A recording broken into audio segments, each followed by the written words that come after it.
Bueno, pues vamos a dar paso al periodista barcelonés de investigación David Sentinella, especializado en temas heterodoxos. Fue redactor jefe de la revista Enigmas del Hombre y el Universo. Ha trabajado también en Radio Euskadi, en Radio País Vasco, Radio Voz y Punto Radio. Redactor y guionista en Telecinco y ha colaborado como tertuliano en numerosos programas de radio y televisión. Como escritor es autor de El enigma de las momias, Inmortales, la memoria del tiempo, coautor de Las caras de la discordia y ha participado en la antología 20 historias inquietantes. Actualmente es vicepresidente de la Sociedad Española de Investigación Parapsicológicas y conductor del programa radiofónico La escóbula de la brújula. Un aplauso para David Sentinella.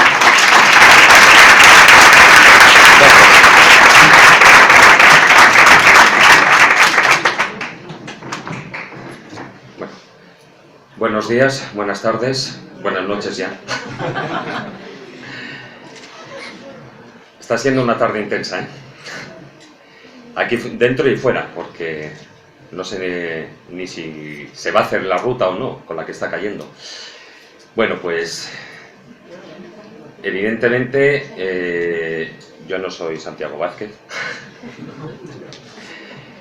Por circunstancias, bueno, pues me avisaron ayer por la tarde y tengo que agradecer a dos amigos en representación, por una parte a César Requesens de Granada Secreta y por supuesto también a José Luis Carretero de la Asociación Raudive, como representante y presidente de la Asociación Raudive, el que un año más pues hayan contado conmigo donde, como dicen, donde hay confianza da asco, ¿no? Es decir, David, ¿te puedes venir mañana? Y bueno, pues venga, ahí vamos. Por eso, evidentemente me hubiera gustado haber preparado algo relacionado en la línea del resto de las conferencias relacionadas con los misterios de Granada, con parapsicología, relacionado también evidentemente con el caso de la Diputación u otros casos también en edificios o entidades oficiales, etcétera, que también se ha hablado aquí. Pero a lo largo de lo que es este segundo noviembre mágico y misterioso, se ha hablado en gran medida de lo que son cuestiones muy relacionadas con la investigación paranormal. Y yo creo que una de las cosas más importantes, o cuanto menos fijaros que estamos hablando de fantasmas, etcétera, todo gira alrededor de la muerte. Y para mí, y lo veremos a lo largo de la exposición, en la que, bueno, mi idea es centrarla también en lo que son las investigaciones científicas sobre las experiencias cercanas a la muerte y sobre los casos, las investigaciones científicas sobre casos de reencarnación, pero sí que vamos a ver, y estoy haciendo así un esbozo rápido, un prólogo de lo que también vamos a hablar, evidentemente, de lo que la muerte gira y es ese hilo conductor a lo largo de todas las religiones. Porque si hay un momento en el que todos los seres humanos somos iguales, por encima de cualquier diferencia social, económica, religiosa, cultural o geográfica, evidentemente es la muerte. Y a diferencia del resto de los seres vivos, el hombre es aparentemente, y digo aparentemente, el único que tiene conciencia de que ha de morir y, por supuesto, de las consecuencias que de ello conlleva. En mayor o menor medida, todos pensamos en la muerte, en qué ocurrirá en ese momento de su llegada, ¿no? Y qué hay después de traspasar ese umbral. Porque si hay algo cierto, queridos amigos, es que ese instante nos llega a todos. Es la duda existencial por excelencia, y cuanto mayores nos hacemos, pues más intensa es nuestra preocupación ante su inminente llegada. Desde que nacemos, nos dirigimos inexorablemente hacia nuestra muerte. Esa es la incontestable realidad. Pero para eso tendríamos que definir qué es la muerte. Hoy en día, en una sociedad que se rige por el cientificismo más absoluto, donde nada es cierto o real sin que haya pruebas físicas que lo avalen, nos vemos obligados, al menos de una manera inicial, a prescindir de ese aspecto espiritual y responder bajo el punto de vista forense legal de la medicina. Es decir, morimos cuando dejamos de respirar, el corazón deja de latir y desaparece la actividad eléctrica en nuestro cerebro, es decir, lo que en términos médico-científicos se traduce en un electroencefalograma plano. ¿Pero es eso suficiente? ¿Dejamos de existir solo porque lo muestre una simple línea continua? ¿Qué ocurre con esa otra parte a la que llamamos alma? O en términos científicos, ¿sobrevive nuestra conciencia? Con el tiempo, nuestro cuerpo, bueno, pues envejece hasta convertirse en una especie de traje desgastado, obsoleto y finalmente, bueno, pues inservible, ¿no? Entonces es cuando sobrevienen las mayores dudas, porque si bien nuestra parte física, material y destructible puede terminar ese ciclo, tenemos la sensación de que lo que se destruye no es todo lo que realmente somos, y que esa parte que las diferentes culturas, filosofías y religiones han llamado de 1000 formas diferentes a lo largo de la historia de la humanidad, alma, espíritu, yo superior, etcétera, ¿no? Pues esa parte inmaterial, ese principio vital, puede que no se rija ni esté sometido por las mismas leyes de la materia, y que, al fin y al cabo, sea atemporal, y quién sabe si tal vez inmortal. Por ello, la muerte, aún más que la vida, es un enigma que permanece lleno de interrogantes, donde lo increíble y lo certero se encuentran y se fusionan. Y es que, y esta imagen la he puesto a propósito, como decía mi estimado maestro, amigo y mentor, el doctor Fernando Jiménez del Oso, la muerte es la auténtica puerta del misterio. A través de ella, esperamos cuanto menos encontrarnos con ese supuesto Dios del que nos hablan las religiones, ¿no? Esa fuerza creadora infinita, fuente y origen de todo el universo que nuestra mente no es ni capaz de imaginar, tan solo de presentir. Por eso, todos, aun quienes opinan que no existe un más allá, esperamos, unos expectantes, otros angustiados, a que ese momento nos sea revelado el gran misterio que hay después de nuestra existencia. Todas las religiones han tratado de encontrar un sentido a la muerte y se han esforzado en explicar sus innumerables misterios, es decir, la realidad de un más allá, la existencia del alma, su inmortalidad, la resurrección, el renacimiento, la reencarnación.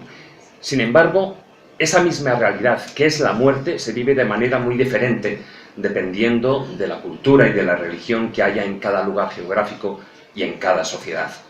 Por ejemplo, las grandes religiones monoteístas optaron por la resurrección, mientras que en las filosofías orientales se sostiene el concepto de la reencarnación o de renacimiento. Si echamos una mirada al pasado, veremos que los antiguos egipcios y los tibetanos dedicaron gran atención al tránsito hacia la otra vida. Los egipcios, con los textos mágicos de las pirámides y de los sarcófagos, lo que conforma el libro de los muertos egipcios. Los tibetanos, con lo que es el Bardo Thodol, más conocido como el libro tibetano de los muertos, en el que se explica todas las fases del proceso que el alma habrá de pasar hasta alcanzar esa nueva reencarnación. También, como veremos a continuación, la mayoría de los pueblos han equiparado a la muerte con un viaje que el difunto, entre peligrosas aventuras, tendrá que transitar hasta llegar a ese otro mundo, el mundo de los muertos, el más allá. Para ello, pues bueno, disponían en su sepultura pues fórmulas mágicas, amuletos, armas y demás utensilios para asegurar que el fallecido lograra efectuar ese viaje que antes mencionaba, pues lo realizaran sin percances y saliendo victoriosos de cualquier contienda. Sin embargo, frente al fracaso de las tres grandes religiones monoteístas por explicar de una manera convincente qué ocurre tras la muerte y que, en realidad todo se resume a cuestiones de fe, fue a partir de la década de los años 60 del pasado siglo XX que tuvo lugar un punto de inflexión en la moderna sociedad occidental: la irrupción de las filosofías y religiones orientales que aportaron una nueva visión sobre la vida, sobre la muerte y sobre el más allá. Términos como reencarnación, karma, samsara o nirvana, pues eran términos milenarios y más antiguos que el Islam, e incluso más antiguos que el propio cristianismo. Pero finalmente fueron las investigaciones sobre las experiencias cercanas a la muerte por parte del médico, psiquiatra y filósofo norteamericano Raymond Moody, junto con las del doctor Ian Stevenson en el campo de la reencarnación, las que consiguieron dar un giro a la opinión escéptica de la sociedad occidental e hicieron que científicos de todo el mundo abriesen su mente a la posibilidad de una vida más allá de la muerte, e incluso que muchos de ellos iniciaran sus propias indagaciones al respecto. Desde entonces, como vemos allí, trabajos como los de Elizabeth Kubler-Ross, Kenneth Ring, Carly Sosis, Gina Cerminara, Edith Fiore, entre otros muchos, pues empezaron a ofrecer una alternativa racional y científica que apoya la permanencia de la conciencia, de la existencia del alma y la de una vida tras la muerte. Bien, antes de entrar en profundidad con las experiencias cercanas a la muerte y los posibles casos de reencarnación, hagamos un rápido repaso, como decía antes, sobre la visión de qué ocurre tras la muerte según las religiones más difundidas, para así poder comprobar si esas creencias están siendo refrendadas a día de hoy por las pruebas e investigaciones científicas que se están llevando a cabo. El chamanismo se ha estado utilizando desde hace más de 20.000 años, por lo que es calificado como el antecedente de todas las religiones organizadas. Se basa en la premisa de que el mundo visible está dominado por fuerzas o espíritus invisibles que afectan las vidas de los seres vivos y que la muerte es una transición, un pasaje que marca la culminación de un ciclo evolutivo. Los chamanes se han venido comunicando con el mundo de los espíritus, empleando técnicas para inducir el trance o los éxtasis visionarios, en los que su espíritu abandona el cuerpo y entra en el mundo sobrenatural para buscar esas respuestas a cualquier problema. Dentro de esa visión chamánica, el universo está formado básicamente de tres mundos. Tenemos el subterráneo, que es donde se encuentran los animales de poder y los espíritus de los muertos. Luego está el mundo intermedio, que es donde vivimos los seres humanos. Y está el mundo superior, que es donde habitan los dioses, los ángeles, los espíritus superiores y los maestros espirituales.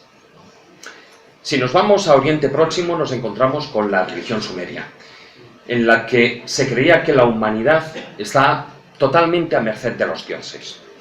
La vida después de la muerte implica un descenso, una bajada a un submundo de tinieblas, donde el alma del difunto tiene que realizar un difícil recorrido hasta alcanzar lo que es una especie de infierno, ¿no? Allí, una vez sin esperanza, el alma pasa toda la eternidad en una existencia deplorable. No hay renacimiento, no hay reencarnación, solo hay un final trágico y nefasto. De hecho, para todos aquellos interesados, estas ideas absolutamente pesimistas que tenían los mesopotámicos sobre la muerte están muy bien reflejadas en el poema de la epopeya de Gilgamesh, ¿no? El más famoso de sus héroes. También en el Oriente Próximo nos encontramos con el mazdeísmo, o más conocido como el zoroastrismo. Se trata de una religión dualista, con el principio básico, el antagónico del bien y el mal. En el zoroastrismo se cree que tras la muerte el alma permanece 3 días y 3 noches junto al cadáver y en ese tiempo será juzgada por el conjunto de sus acciones.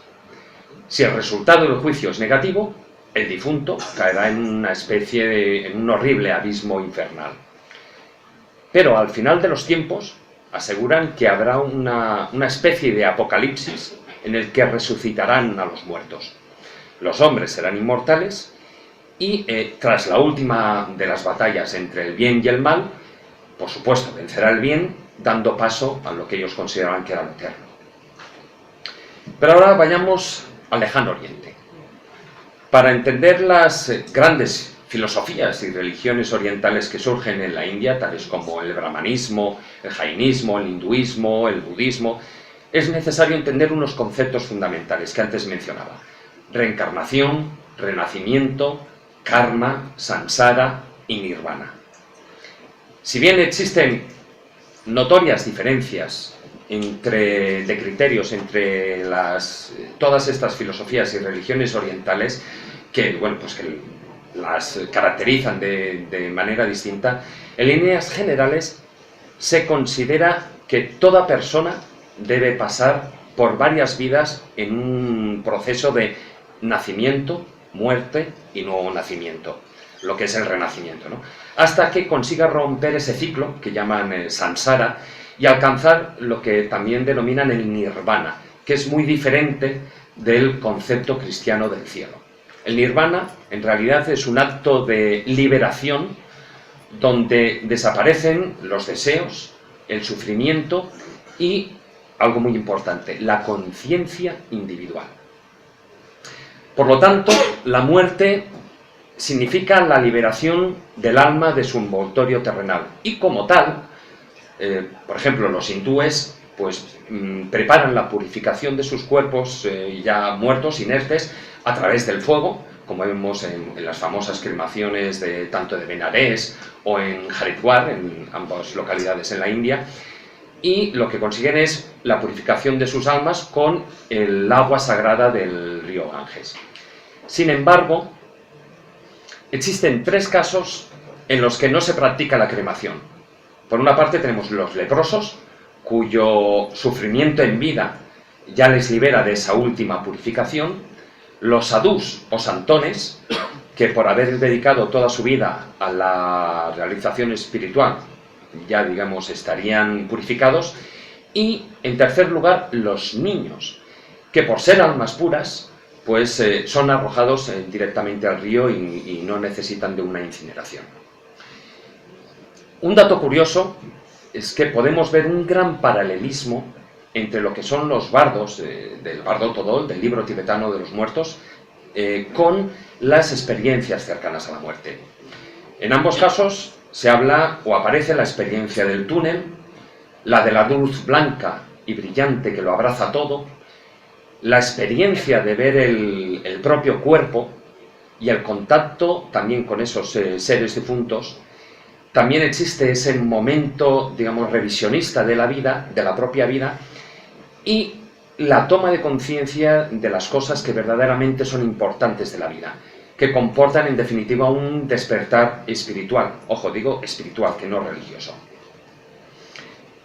Entre los tibetanos, y esto es algo muy curioso, existen maestros que viajan atravesando de manera consciente la frontera de la muerte y experimentan ese estado intermedio que hay entre esta y la nueva reencarnación, ¿no? Regresando de ese viaje al más allá con plena memoria de todo lo que han visto y todo lo que han sentido.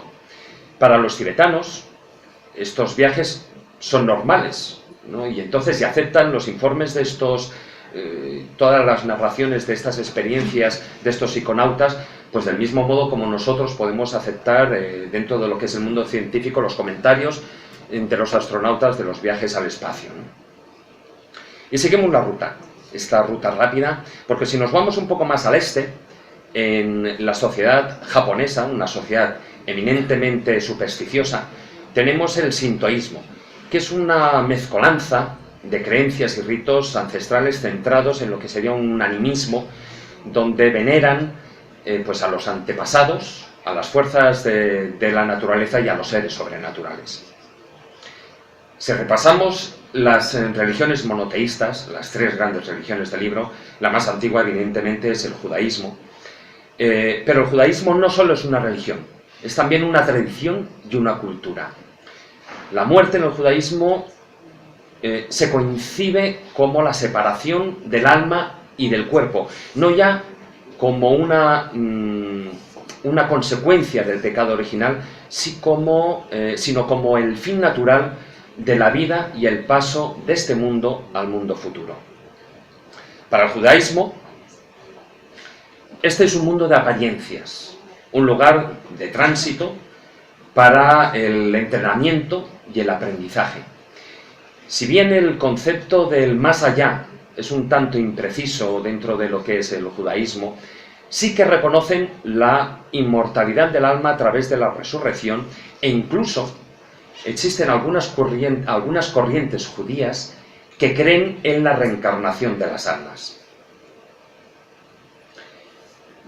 La concepción cristiana ve a la muerte como la separación del alma y del cuerpo, pero esa visión, la visión de la antropología cristiana sobre lo que es esa resurrección es más compleja que el simple dualismo entre cuerpo y alma.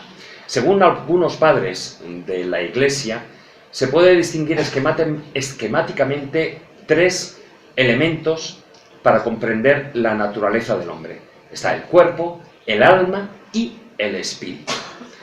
Lo que destruye la muerte, por tanto, de manera temporal, es esa unidad biológica y material. Y la resurrección del hombre es la restauración de su ser entero, es decir, del cuerpo, alma y espíritu. En el Islam, que es la más tardía de las tres religiones monoteístas, la muerte no es un castigo por algún tipo de desobediencia, no es ni un mal ni una aniquilación, sino es un paso en el camino, un episodio en una serie de etapas que llevan a otra vida, tras la resurrección física, lo que es al final de los tiempos. La esperanza para los musulmanes es que el día del juicio sus buenas obras pesen más que las malas, evidentemente. La única manera de asegurarles el paraíso es morir como mártir durante una yihad, lo que es la defensa del Islam, lo que incluye también, para la desgracia del mundo, una guerra santa, ¿no? Una guerra santa islámica. Y si cruzamos el océano, en lo que es la América precolombina, nos encontramos con tres grandes imperios: el azteca, el maya y el inca. La mayoría de sus dioses, como en otras religiones, no dejan de ser personificaciones de las fuerzas de la naturaleza. A ellos se les entregaban sacrificios animales o humanos, tanto para aplacar su ira, como para conseguir sus favores. Estos pueblos respetaban la muerte, pero no le tenían miedo. Para los aztecas, la realidad permanente se encontraba al otro lado de la muerte, es decir, no lo que es nuestra existencia, ¿no? Y así como la fecha del nacimiento les marcaba las actividades que llevarían a cabo y las faltas que cometerían en su vida, las circunstancias de su muerte iban a determinar el destino de su espíritu en el más allá. Para los mayas, la muerte tampoco significaba el final de la vida, sino una especie de trámite, una mudanza a un lugar muy parecido. Por eso se sepultaba a los difuntos con sus instrumentos de trabajo para que pudieran continuar ahí toda su labor en el más allá. Por su parte, los incas también creían en la vida después de la muerte y que esta era el pasaje entre esta y la otra vida. Lo que es curioso es que profesaban un profundo culto a los difuntos y cuidaban a sus cadáveres, ¿no? Su conservación era fundamental para alcanzar la otra vida, por lo que cuando una persona moría, su cuerpo era momificado utilizando diferentes técnicas que variaban según la importancia del rango social que tuviera el difunto. Pero evidentemente, cuando hablamos de momias, siempre pensamos en el país de los faraones, en el antiguo Egipto. Pero, ¿sabéis por qué momificaban los egipcios a sus difuntos? La momificación en el antiguo Egipto era uno de los actos mágicos por excelencia. Para los antiguos egipcios, la muerte era un proceso de metamorfosis alquímica, donde se revelaba ese otro lado, esa otra cara de la vida por donde viajan, digamos, la luz y el ser resucitado, donde nada es producto de creencias, sino de conocimiento. Muchos creen que los egipcios estaban obcecados con la muerte, nada más lejos de la realidad. Los egipcios amaban la vida por encima de todo, y por eso se preocupaban por mantener los cuerpos de los difuntos lo más parecidos a como eran en vida, momificándolos a fin de vivir eternamente. Para entender la importancia de la momificación en Egipto debemos remitirnos, por supuesto, a sus creencias religiosas, ¿no? En Occidente, como antes mencionaba, básicamente creemos en lo que es el alma y el cuerpo. Pero en el antiguo Egipto esto era diferente. Para ellos la naturaleza humana era mucho más compleja y estaba compuesta principalmente por 4 partes. Por una parte teníamos el cuerpo físico, el Ket, que ellos llamaban. Luego estaba el Ka, que era como un doble astral, que permanecía en todo momento junto a la momia. El Ba, que era el alma, representado, como veis ahí en la imagen, con un pájaro con cabeza humana. Y luego estaba el Aj, el espíritu. Para que se produjera la vida eterna, el cuerpo, por lo tanto, ese Ket, debía permanecer en buenas condiciones hasta que regresara ese Ba, ese alma viajera, y de ese modo se unieran de nuevo todos los elementos que conforman el ser. Pero bueno, en todos los rituales funerarios de las diferentes civilizaciones, tanto la magia como la superstición han sido elementos fundamentales.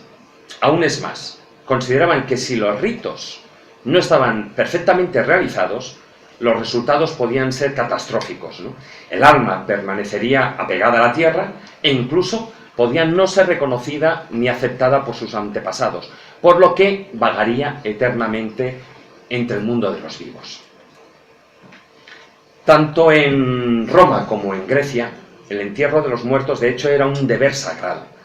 Negar la sepultura a un cadáver era condenar al alma a errar sin descanso, bueno, a convertirla en un alma en pena, ¿no? Según los antiguos griegos, cuando un ser humano moría, de su cuerpo se desprendía algo que continuaba una vida propia y que era considerado como ese doble etéreo. En el 10º libro de la República, de Platón, nos habla del mito de era un soldado griego que tras una batalla es dado por muerto y colocado sobre una pila funeraria. Afortunadamente para él, al cabo de un tiempo, vuelve a la vida justo a tiempo para no ser incinerado.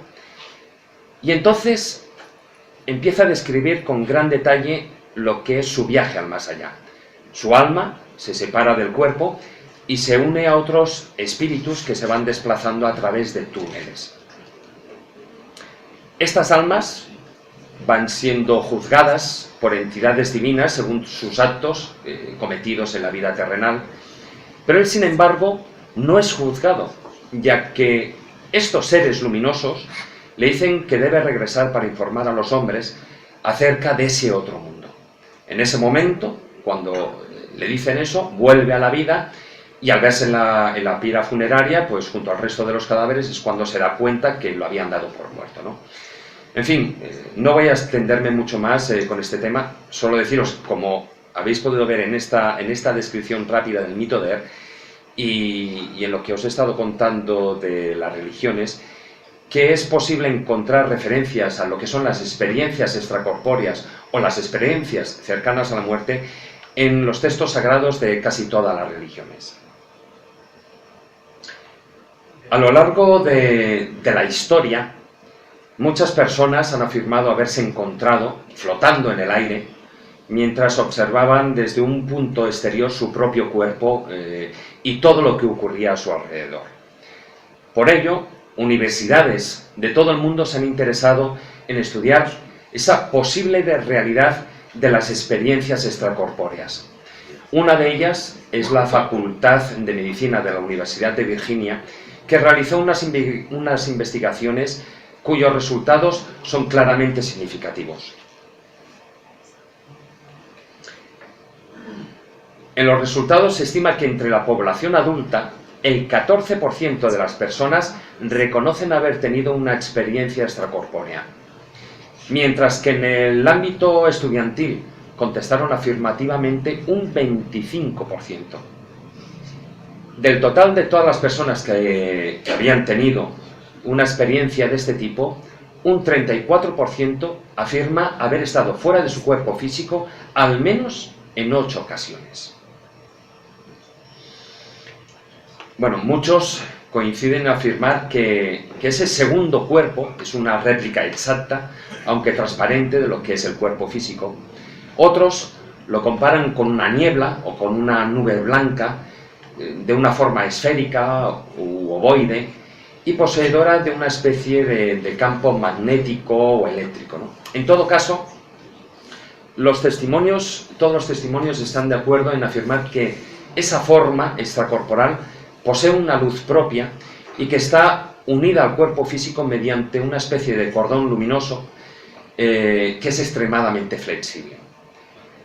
Esto ha llevado a pensar a los investigadores que la conciencia, que aparentemente abandona el cuerpo, puede ser un yo real, aunque evidentemente etéreo, y que es capaz de funcionar con independencia de nuestro cuerpo físico.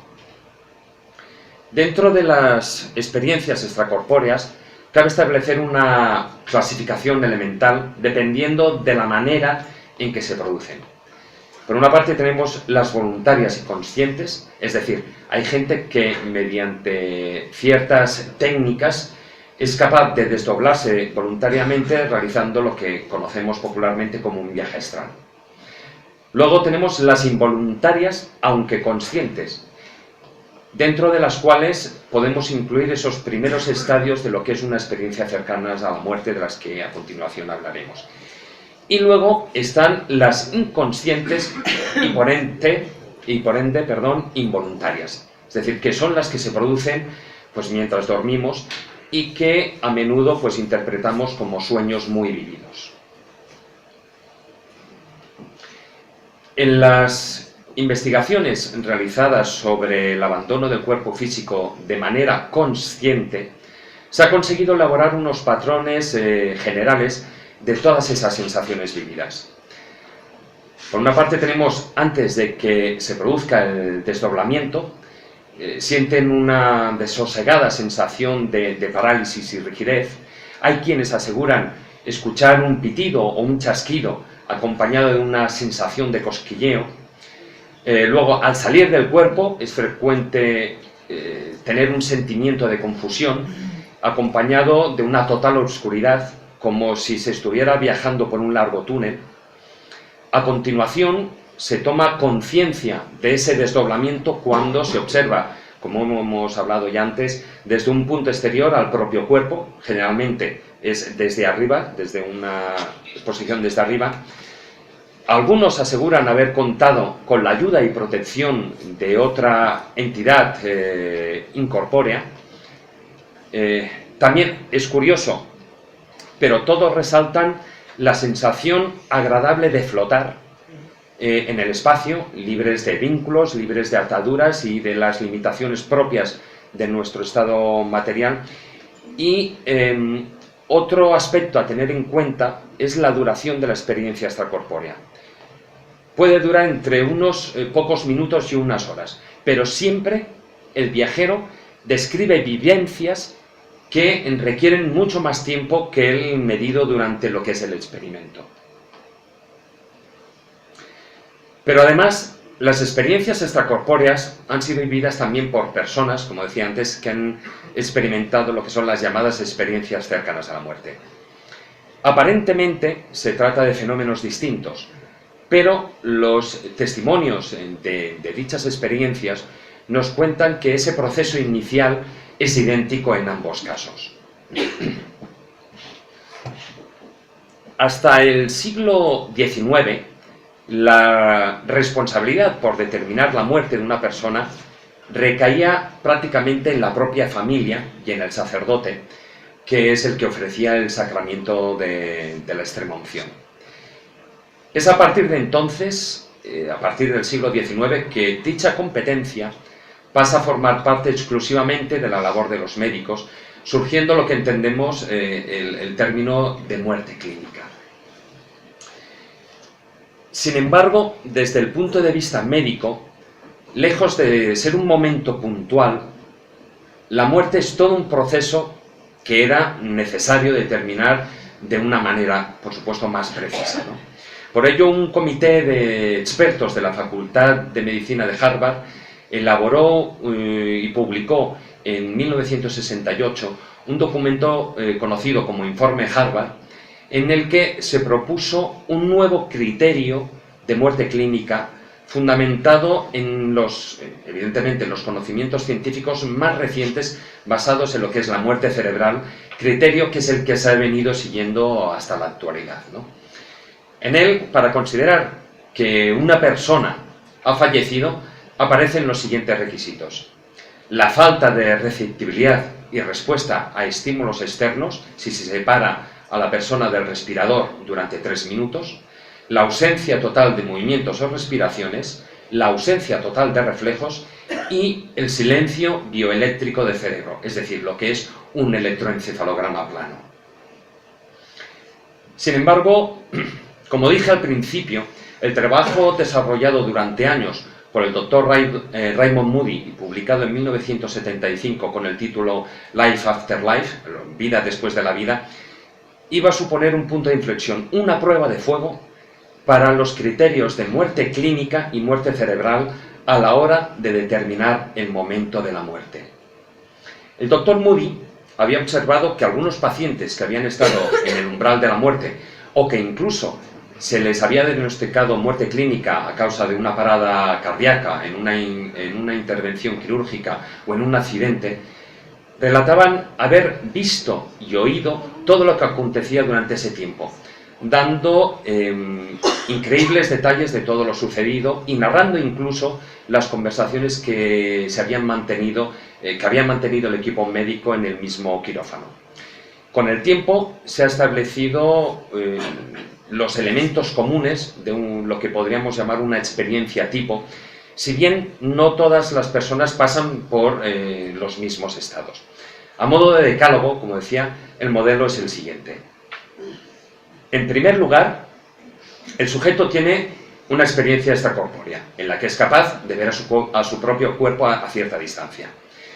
Entonces puede ver y oír todo lo que ocurre a su alrededor y experimenta una sensación de paz y de bienestar. A continuación, escucha un extraño ruido, como un pitido o un zumbido, y aparece un túnel hacia donde se dirige, cuyo final es una brillante luz, curiosamente no cegadora. Durante el trayecto aparecen otros seres ya fallecidos, normalmente familiares y amigos, y en esos instantes siente la presencia de un ser de luz todopoderoso y una sensación de amor inmensa. En la presencia de ese ser se produce lo que es la revisión de la propia vida, como un visionado rápido, y llegado el momento es consciente de que existe una frontera, un límite, un punto de no retorno, y antes de llegar a ese punto se le conmina a volver. Entonces tiene lugar lo que es el regreso al propio cuerpo físico, que coincide normalmente con los intentos de reanimación por parte del equipo médico. Y un último punto más, tal vez el más importante. La experiencia comporta un cambio en la forma de vivir la vida y la persona pierde el temor a la muerte. Bien, a partir del año 1975, psicólogos, médicos y psiquiatras de todo el mundo se han unido en el interés por intentar resolver pues, los diferentes enigmas que comportan las experiencias cercanas a la muerte, y se han venido produciendo pues calurosos debates sobre si los informes de dichas experiencias eran detalles sobre esa realidad del más allá, o si, como afirman los escépticos, eran meras alucinaciones de lo que podía ser un cerebro moribundo.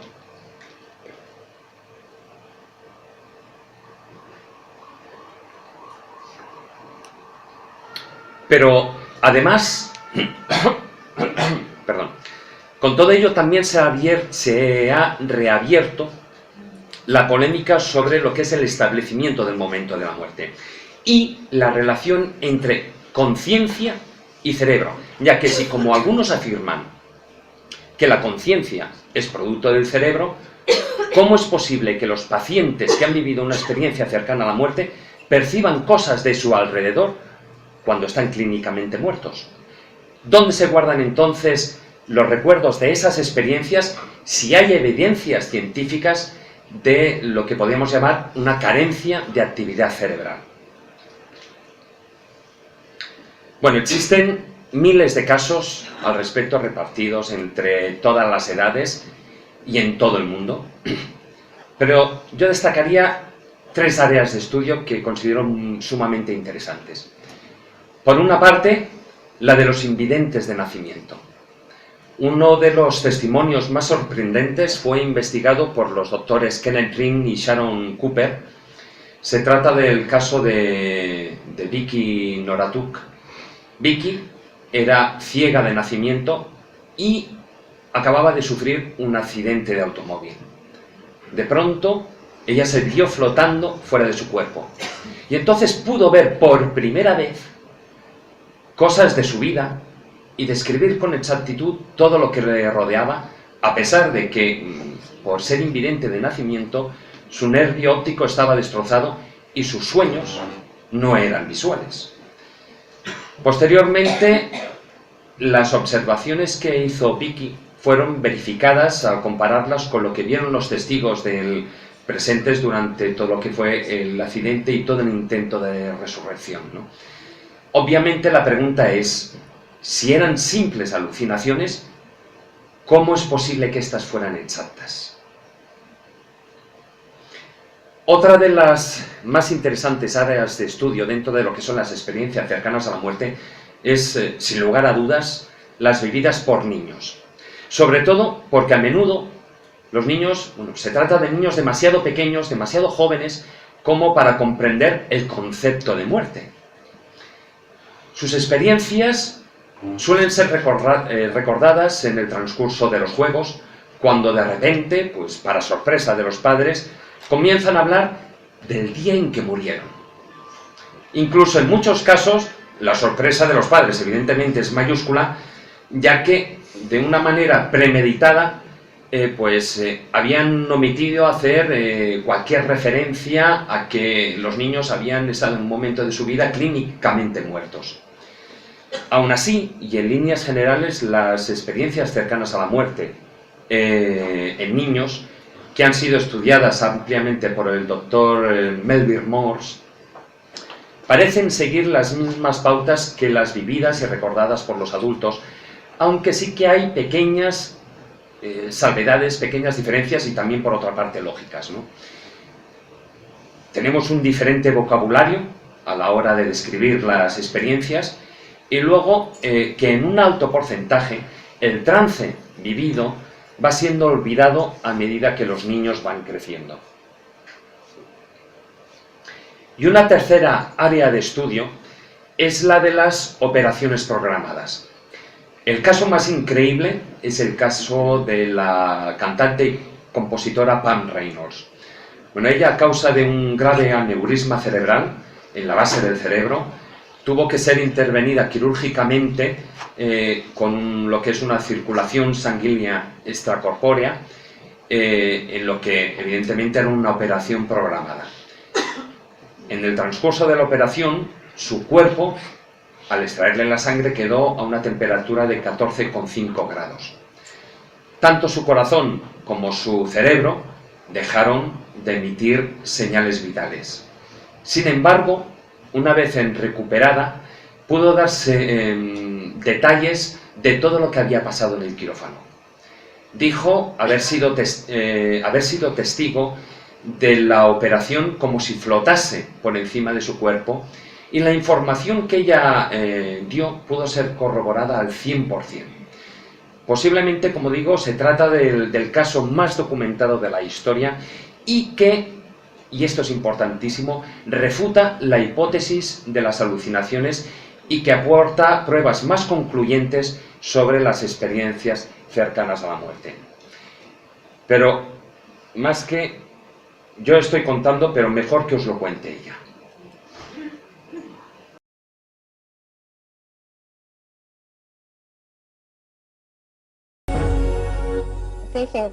Al recordarlo, es como si la realidad fuera un sueño y aquello fuera la realidad. Estaba despierta y consciente. Deberían llamarla experiencia en el umbral de la muerte. Yo nunca me había sentido tan viva. Les presento a Pam Najur, una americana normal, extrovertida y luminosa, agente musical y madre de familia con residencia en Atlanta, Georgia. Tras padecer durante años intensos dolores de cabeza, se le diagnosticó un aneurisma cerebral. Ingresó en el hospital para someterse a una operación quirúrgica innovadora y radical, durante la cual vivió algo incomparable en los anales de la experiencia en el umbral de la muerte. Su originalidad no radica en los hallazgos, sino en el seguimiento médico de la operación. Son imágenes del angiograma cerebral de Pam realizado en Atlanta antes de ser operada en Arizona. Aquí vemos la arteria principal que sube desde el cuello y que hemos teñido para que se aprecie en la radiografía. La arteria se curva hacia allí y asciende hasta el mismo cerebro. Aquí se aprecia la gran burbuja que está junto a la arteria y que conforma el enorme aneurisma cerebral que amenazaba la vida de Pam y que el doctor Spetzler extrajo durante la operación.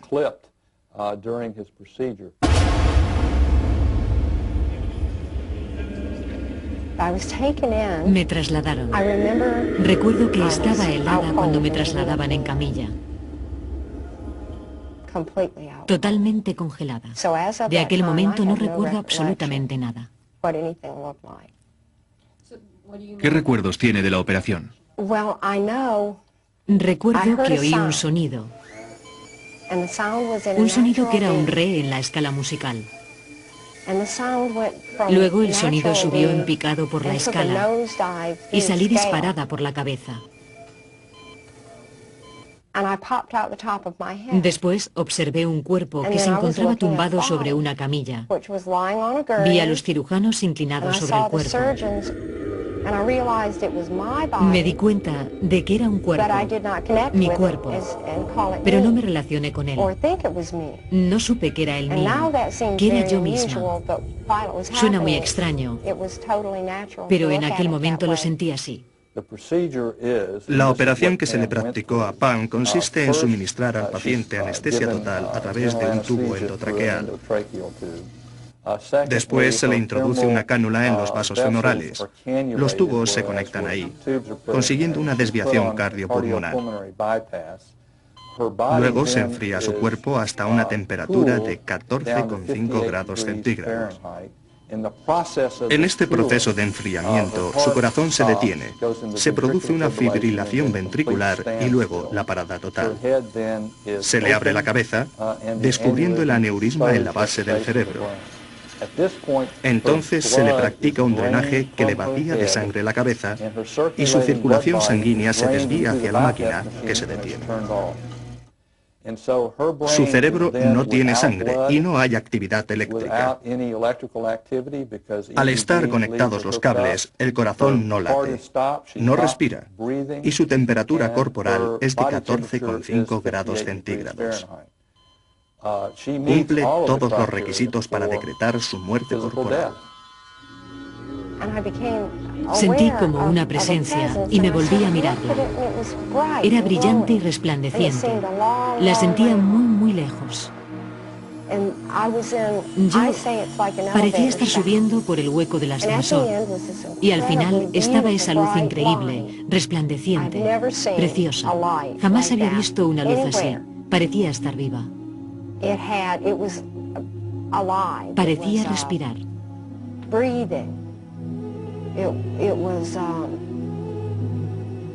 Me sentía en un lugar muy cálido, cómodo y acogedor. No sentía ningún miedo, era maravilloso. Me acerqué a la luz. Empezaron a rodearme otras presencias. Eran personas que había perdido, parientes míos. Lo curioso es que mientras que permanece fría, sin sangre en el cerebro, no hay actividad eléctrica. ¿Dónde está Pam? ¿Está muerta? ¿Está viva? Está en el umbral de la muerte. Mientras iba en dirección a la luz, ella se purificaba. Reinaba la armonía. Se hacía líquida, plateada.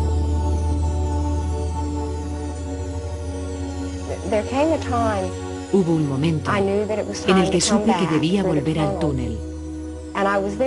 Allí estaba. Y recuerdo que oí una frase de una canción de los Eagles. Puedes despedirte si quieres, pero no lograrás marcharte. Y pensé, qué tortura, es tremendo. Y luego, mi siguiente recuerdo consciente fue el de abrir los ojos y ver a mi familia alrededor.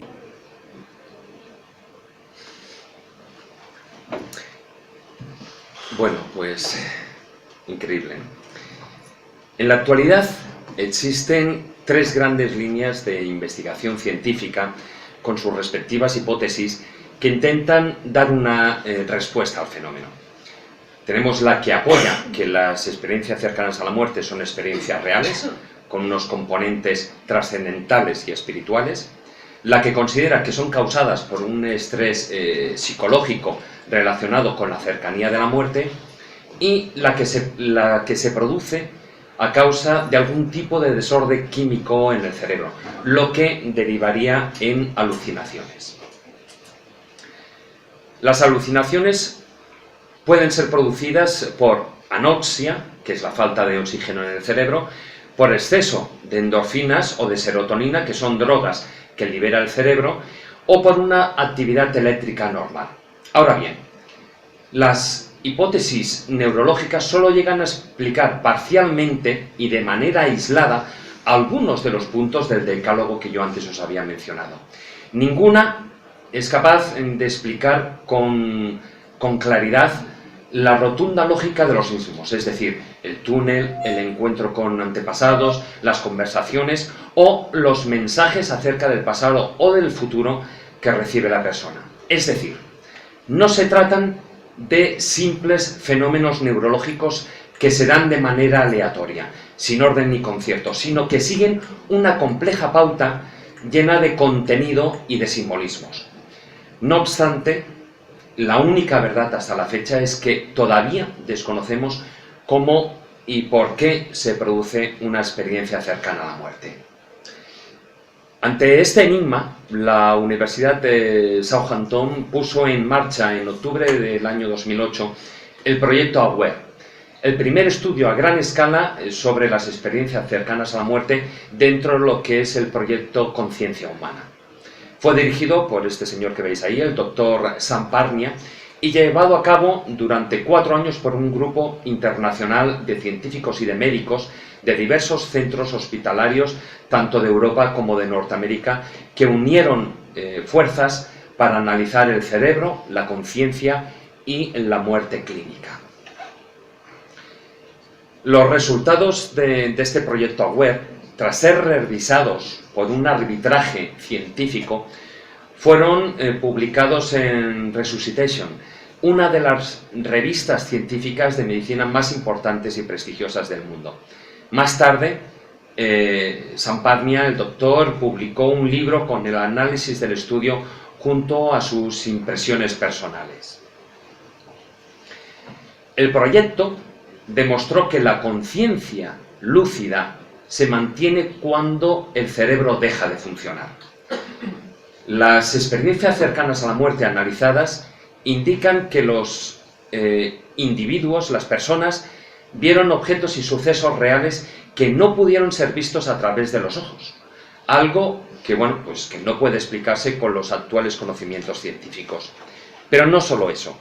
Comprobaron que la conciencia persiste durante un periodo de 3 minutos tras la pérdida del latido, a pesar de que se considera que el cerebro deja de funcionar tras 20 o 30 segundos aproximadamente de haberse producido la parada cardíaca.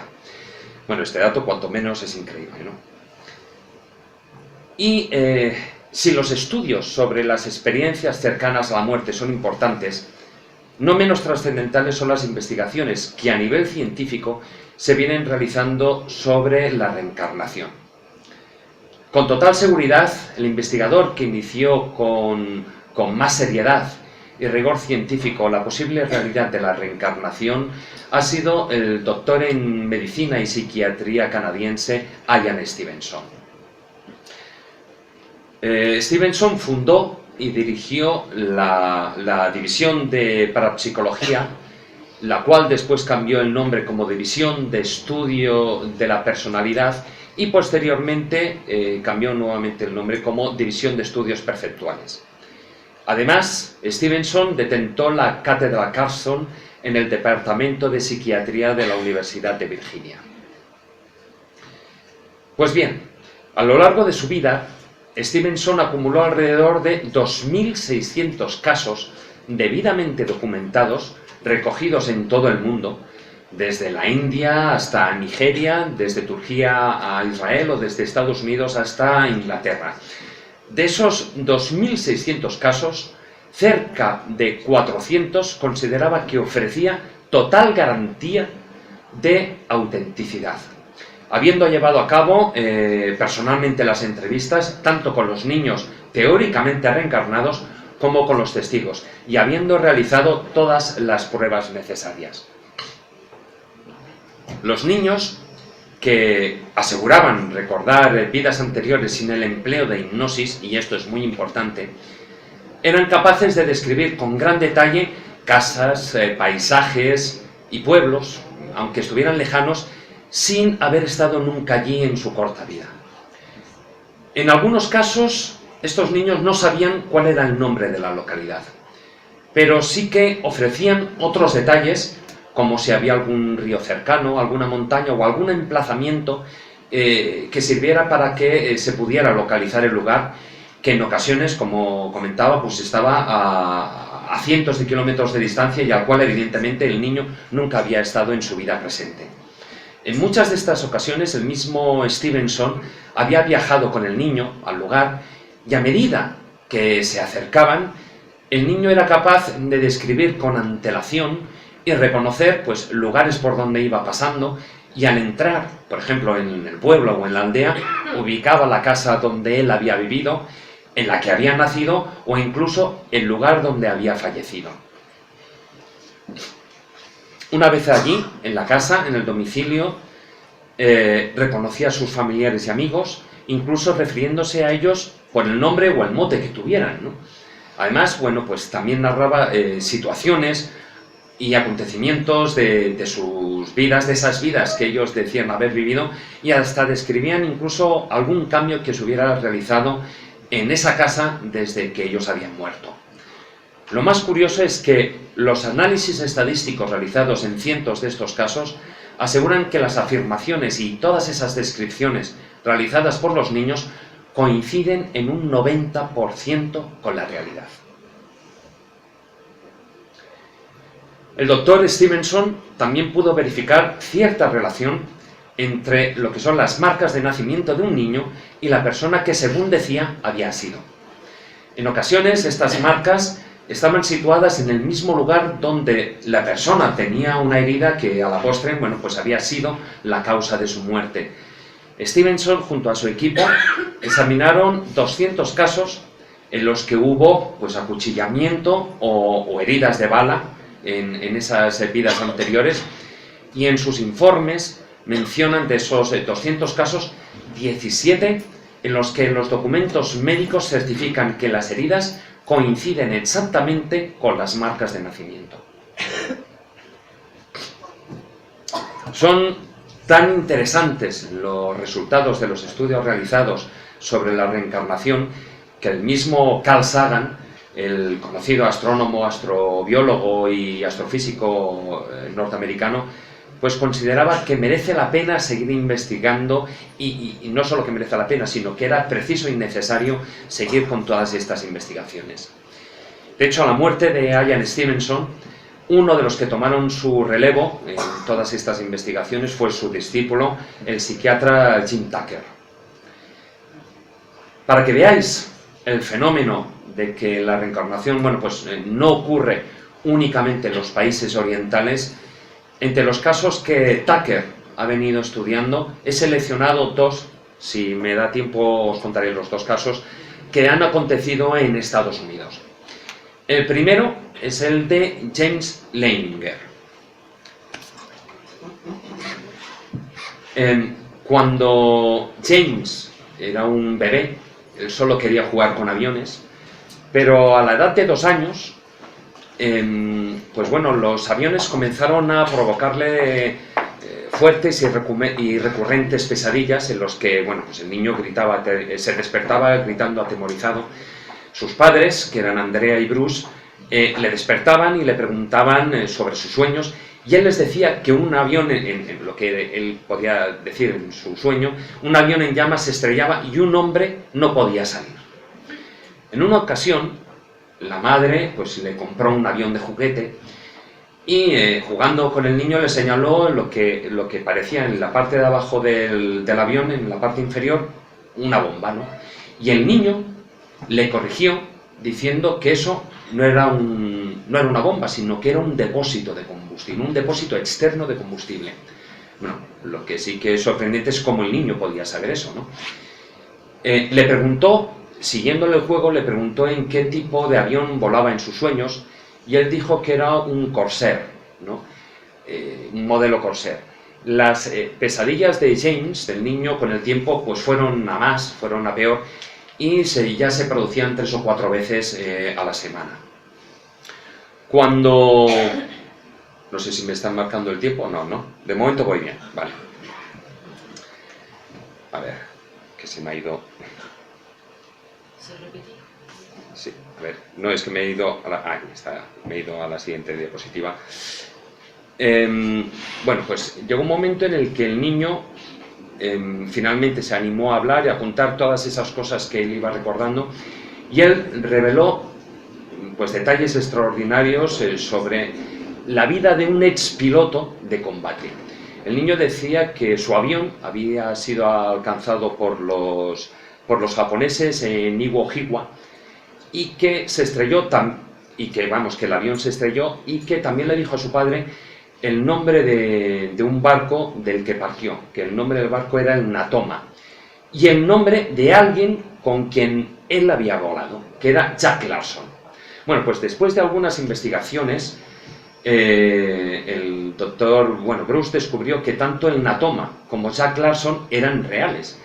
El Bahía de Natoma era un portaaviones pequeño que estaba en el Pacífico, y Larson era un hombre que vivía todavía en Arkansas. Bueno, pues decidido a completar esas piezas, ¿no?, que faltaban de ser rompecabezas, el doctor visitó al expiloto, se fue a Arkansas en septiembre del año 2002.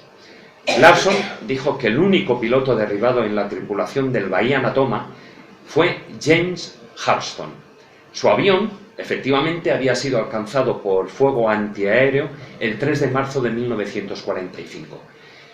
El piloto Hurston pues no regresó de su misión y fue declarado desaparecido en combate. Con estos datos, los padres, pues trataron de localizar a los miembros de la familia de Hurston, y en febrero del año 2003 se pusieron en contacto con su hermano, con Ann Barrow, ¿no?, la hermana que vivía aún en California, y con la excusa de que estaban recogiendo información sobre la batalla de Iwo Jima, le pidieron algunas fotografías de su hermano. Ella en principio accedió, y entre las fotos que envió había una en la que Hurston, pues aparecía de pie delante de su avión de combate, que era un Corsair, el mismo tipo de avión que el niño, que James, había mencionado.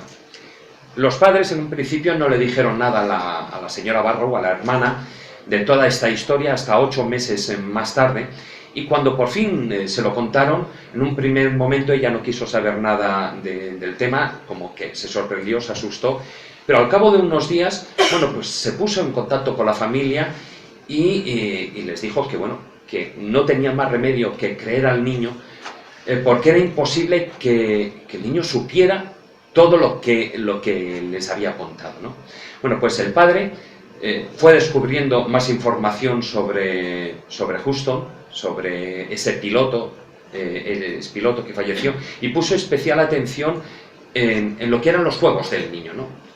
Entonces, el niño tenía 3 juguetes, no sé, los que eran tipo como Madelman, los G.I. Joe, no sé si algunos os sonarán, ¿no? Ahora que se acerca el periodo de Reyes, y a los 3 muñequitos le llamaba a uno Leon, al otro Walter y al otro Billy. Vale, pues, según los registros de la Flota del Pacífico de los Estados Unidos, el teniente Leon Stevens Corner, el alférez Walter John Delvin y el sargento Billy Rufus se encontraban entre las 21 víctimas mortales que había tenido el Natoma. Ellos fueron miembros del escuadrón VC-81 del aire junto a Houston, precisamente. Cuando el padre le preguntó por qué llamaba a sus muñecos de esa manera, el niño, James, le respondió: porque ellos me saludaron cuando fui al cielo. Y vamos con ese otro caso. Ya termino. 5 minutitos y termino. La otra historia que os voy a contar es de Ryan. Todo comenzó cuando Ryan tenía 4 años. Él a menudo se despertaba también con pesadillas horribles, hasta que decidió contarle a su madre que, y así textualmente, él solía ser alguien más. Él hablaba con frecuencia acerca de ir a su casa, pero no a la casa donde viva, sino a su casa de Hollywood. Y rogaba y le pedía a su madre que lo llevara allí, ¿no? Entonces le contaba historias detalladas sobre estrellas del cine del pasado, como Rita Hayworth, y que él trabajaba en una agencia donde la gente con frecuencia iba a cambiar sus nombres. Cindy, que era la madre de Ryan, es de religión, bueno, es de creencia baptista, y evidentemente ella nunca había considerado realmente la posibilidad de la reencarnación. Preocupada de que la gente pensara que su hijo, bueno, pues cuanto menos, estaba loco, decidió mantener el asunto en silencio, en secreto, incluso para su propio marido, ¿no? Ella realmente no sabía cómo enfrentarse al tema, así que se le ocurrió la idea de ir a la biblioteca a recoger algunos libros sobre Hollywood, ¿no? Y de esa manera, bueno, pues pensaría que se le iba a pasar esa obsesión que tenía el niño. Pero un día, cuando están sentados en el sofá y están mirando los libros, y de repente la madre pasa la página de un libro, Ryan, el niño, se reconoció al instante en una fotografía. Ante esto, bueno, pues os podéis imaginar, la madre decidió buscar ayuda ya y contactó con el doctor, con Jim Tucker, de la Universidad de Virginia. Después de unas semanas de investigación, un archivero de Hollywood pudo confirmar quién era ese hombre de la foto. La imagen era de una película titulada, un fotograma de la película, Noche tras Noche, y el hombre, el actor, era Marty Martin, que había sido un extra de cine y más tarde se convirtió en un agente de Hollywood. A partir de ahí, el doctor Tucker fue confirmando muchos de los detalles de las historias que el niño, que Ryan había contado, como que había sido bailarín en Broadway, que trabajaba en una agencia donde creaban nombres artísticos para los nuevos clientes, que realizó viajes a París, los hijos que tuvo, las veces también que se casó, e incluso dijo que tenía 2 hermanas, algo que la propia hija del actor, de Marty Martin, ni siquiera sabía. Bueno, en fin, no voy a extenderme más, ya porque llevamos 1 hora y 10 minutillos, y además me imagino que tendréis preguntas y es un poco tarde. solo quiero plantearos una última reflexión. Todos nacemos, vivimos y morimos. Y si bien el fenómeno de la vida es un milagro absolutamente prodigioso y transcurrir por todo lo que es nuestra existencia es cuanto menos una odisea apasionante, la muerte es tan sobrenatural como el mismo origen de la vida. Tal vez por eso, de la misma manera que al pasar el dificultoso trance de nacer nos esperan unos brazos rebosantes de amor, los de la madre, al llegar al otro extremo de la vida, que es la muerte, ese trance igualmente decisivo, ¿por qué no cabe esperar que pueda ocurrir lo mismo? Y que, como narran los testimonios de las experiencias cercanas a la muerte, estén nuestros seres queridos, difuntos, dándonos la bienvenida. Ahí tenemos nacimiento y muerte, principio y fin, lo que son los dos extremos de un misterio, quizá un único misterio, como a mí me gusta decir, las dos caras de una misma moneda. Muchas gracias por vuestra atención.